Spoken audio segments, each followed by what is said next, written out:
નમસ્કાર. આજના આ ખાસ વિશ્લેષણમાં તમારું સ્વાગત છે. આજે આપણે કોઈ સામાન્ય ચર્ચા નથી કરવાના. સીધા જ કૂદી પડીશું એક એવા પૌરાણિક યુદ્ધના મેદાનમાં જે સાંભળીને જ રૂમાળા ઊભા થઈ જાય. ચામુંડા માતા. ક્રોધ અને કૃપાની આ એવી કથા છે જે આપણને પ્રાચીન સમયના એ ભયાનક યુદ્ધથી લઈને આજના શાંત પવિત્ર ચોટીલા ડુંગર સુધીની સફર કરાવશે. તો ચાલો સમય બગાડ્યા વિના સીધી જ શરૂઆત કરીએ. ઓકે, જરા આંખો બંધ કરીને આ દૃશ્યની કલ્પના કરો. એક ઘેરાયેલું ભયાનક યુદ્ધનું મેદાન, ચારે બાજુ માત્ર ને માત્ર અગ્નિ અને વિનાશ ફેલાયેલો છે. આકાશમાં કાળા ડિબાંગ વાદળો અને લાલ રંગની ડરાવણી વીજળીઓના કડાકા ભડાકા થઈ રહ્યા છે. આ એવો સમય હતો જ્યારે શક્તિશાળી દેવતાઓ પણ એકદમ અસહાય બની ગયા હતા. કેમ? કારણ કે ચંડ અને મુંડ નામના બે અત્યંત ક્રૂર રાક્ષસોએ આતંક મચાવી દીધો હતો. જાણે બધું જ નષ્ટ થવાની અણી પર હતું. હવે જ્યારે ચારે બાજુ આવો ઘનઘોર અંધકાર અને નિરાશા છવાયેલી હોય, ત્યારે આ અરાજકતાને રોકવા માટે કોઈક પરમ શક્તિની તો જરૂર પડે જ ને. અને બરાબર એ જ સમયે એક અદ્ભુત ઘટના બની. ચાલો જોઈએ શું થયું. મા અંબિકાના કપાળમાંથી અચાનક એક અત્યંત રૌદ્ર સ્વરૂપ પ્રગટ થયું. દેવી કાળી, એકદમ તેજસ્વી લાલ આંખો, બહાર નીકળેલી લાંબી જીભ અને ગળામાં ખોપરીઓની માળા. બાપરે, આ દૃશ્ય કોઈ હોલિવૂડની કાલ્પનિક ફિલ્મ કરતાં પણ વધુ ભયાવહ હતું. કાળો વાન અને હાથમાં ખુલ્લી તલવાર. આખા બ્રહ્માંડમાં જાણે એક પ્રચંડ આધ્યાત્મિક ઊર્જાનો વિસ્ફોટ થયો. તોફાની વાતાવરણ વચ્ચે પણ માતાજીનું આ સ્વરૂપ જેટલું ડરામણું હતું તેટલું જ દિવ્ય અને શક્તિશાળી પણ હતું. અને પછી શરૂ થયું એક મહાભયંકર યુદ્ધ.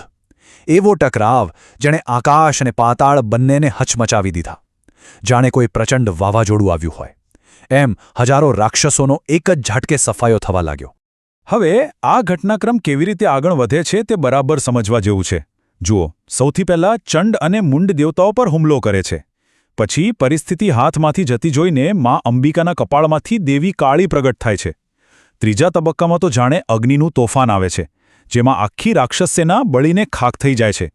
અને છેલ્લે આવે છે સૌથી નિર્ણાયક ક્ષણ, જ્યારે રાક્ષસોના કપાયેલા માથા દિવ્ય આશીર્વાદ માટે માતાજીના ચરણોમાં અર્પણ કરવામાં આવે છે.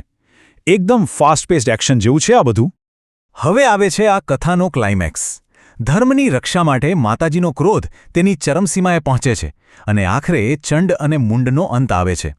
આ એક ક્ષણ છે જ્યાંથી એક નવો જ ઇતિહાસ રચાય છે. તમે ક્યારેય વિચાર્યું છે કે ચામુંડા નામ કેવી રીતે પડ્યું? તો વાત એમ છે કે જ્યારે દેવીએ ચંડ અને મુંડના એક કપાયેલા માથા માં અંબિકાના ચરણોમાં ભેટ ધર્યા, ત્યારે એ ભયાનક યુદ્ધનું મેદાન અચાનક એક દિવ્ય, શાંત, સુવર્ણપ્રકાશમાં ફેરવાઈ ગયો. બધો ક્રોધ અને હાહાકાર શાંત થઈ ગયો. માં અંબિકાએ અત્યંત પ્રસન્ન થઈને આશીર્વાદ સ્વરૂપે તેમને એક નવું નામ આપ્યું, ચામુંડા, કારણ કે તેમણે ચંડ અને મુંડનો વધ કર્યો હતો. વિનાશના અંતે આખરે બ્રહ્માંડમાં દિવ્ય શાંતિ સ્થપાઈ. હવે એક મિનિટ ઊભા રહો અને વિચારો. આ તો થઈ વર્ષો જૂની પૌરાણિક કથાની વાત. પણ જે અખૂટ શક્તિએ એ સમયે બ્રહ્માંડને બચાવ્યું હતું, તે પ્રચંડ આધ્યાત્મિક ઊર્જા આજે ક્યાં છે? તો ચલો આપણી આ સફરની ગતિ થોડી ધીમી કરીએ અને પૌરાણિક કથાઓના આકાશમાંથી નીચે આપણા આજના ભૌતિક જગત તરફ પાછા આવીએ. કારણ કે આ ઊર્જા આજે પણ એકદમ જીવંત છે, આપણી જ વચ્ચે.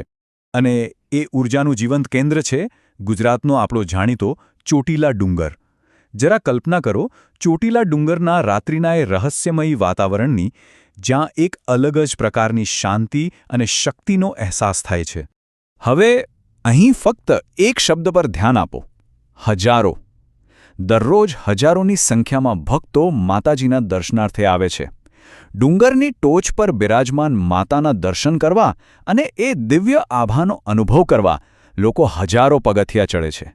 આ માત્ર કોઈ શારીરિક પરિશ્રમ નથી હોતો, પણ એ ઊંચાઈ પર રહેલી આધ્યાત્મિક ઊર્જા સાથે જોડાવાની એક યાત્રા છે. આટલા પગથિયા ચડીને જ્યારે લોકો ઉપર પહોંચે છે ને, ત્યારે બધો થાક ગાયબ થઈ જાય છે. આ જ દર્શાવે છે કે આ જગ્યામાં કેટલી જબરદસ્ત આધ્યાત્મિક શક્તિ છે. ડુંગરની ટોચ પર પહોંચતાની સાથે જ એક અજબની આભા અનુભવાય છે.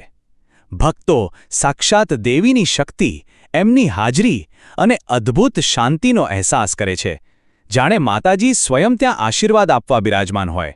હવે તમે જુઓ કે અહીં બે એકદમ વિરોધાભાસી બાબતો કેવી રીતે એકબીજા સાથે જોડાયેલી છે. સ્લાઇડની ડાબી બાજુ જુઓ, ત્યાં દિવ્ય ક્રોધ છે, અગ્નિ, વિનાશ, રાક્ષસોનો સંહાર કરતો પેલો પ્રાચીન સમયનો આધ્યાત્મિક રોષ. અને હવે જમણી બાજુ નજર કરો, એકદમ દિવ્ય કૃપા, ચોટીલાના મંદિરમાં દેખાતો સુવર્ણ પ્રકાશ, આશીર્વાદ અને ભક્તોની શાંત, ભાવનાત્મક ભક્તિ. પ્રાચીન કાળનો એ પ્રચંડ ક્રોધ આજે આ પવિત્ર સ્થળ પર એક અત્યંત શાંત અને અનંત કૃપામાં બદલાઈ ગયો છે. ખરેખર અદ્ભુત છે ને આ યાત્રા. તો અત્યાર સુધી આપણે જે પણ સમજ્યા તેને ટૂંકમાં જોઈએ. ચોટીલા ડુંગરનું એ રહસ્યમય રાત્રિનું વાતાવરણ ખરેખર અકલ્પનીય છે.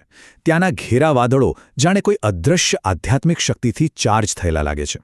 ડુંગરની ટોચ પર આવેલું આ ઝળહળતું મંદિર એ માત્ર કોઈ પથ્થરની ઇમારત નથી, પણ એ પ્રાચીન પૌરાણિક કથાને આજે પણ મજબૂતીથી જીવંત રાખે છે. અને ત્યાં ફેલાયેલી દિવ્ય લાલ આભા એ વાતનો પુરાવો છે કે માતાના આશીર્વાદ આજે પણ ત્યાં એટલા જ પાવરફુલ છે. એટલે જ આ સ્થળ આટલું પ્રભાવશાળી લાગે છે. અને હવે અંતમાં હું તમને એક વિચારવા જેવો પ્રશ્ન પૂછીને છોડી જવા માંગુ છું.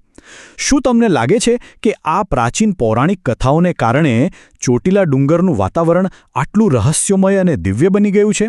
કે પછી યુગોથી આ પર્વતમાં પહેલેથી જ એવી કોઈ અદ્ભુત અને રહસ્યમય ઊર્જા રહેલી છે જેણે આ મહાન કથાઓના સર્જનને પ્રેરણા આપી? પૌરાણિક ઇતિહાસ અને ભૌતિક ભૂગોળ વચ્ચેનો આ સંબંધ ખરેખર ગૂંચવી નાખે એવો છે, ખરું ને? આ વિશે ચોક્કસ વિચારજો. આજના આ વિશ્લેષણમાં જોડાવા બદલ તમારો ખૂબ ખૂબ આભાર.